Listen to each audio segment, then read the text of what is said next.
Hello everyone, how are you doing? This is MD Tech here with another quick tutorial. In today's tutorial, I'm going to show you guys how to resolve or change the refresh rate on your Windows 10 monitor. So this should be a pretty straightforward tutorial, guys, and without further ado, let's go ahead and jump straight into it.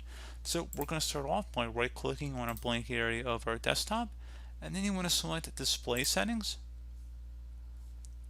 Scroll down on the right side and then select Advanced Display Settings. So go ahead and left click on that. Select Display Adapter Properties for display 1 or 2. Obviously, depending on how many displays you got, you can toggle between them up here if you have multiple. And when you click on that, select the Monitor tab and then Screen Refresh Rate. Click inside the drop down, and if you have multiple options here, you would be able to select different refresh rates depending on what your monitor was capable of. So pretty straightforward process, guys. Do hope I was able to help you out, and I do look forward to catching you all in the next tutorial. Goodbye.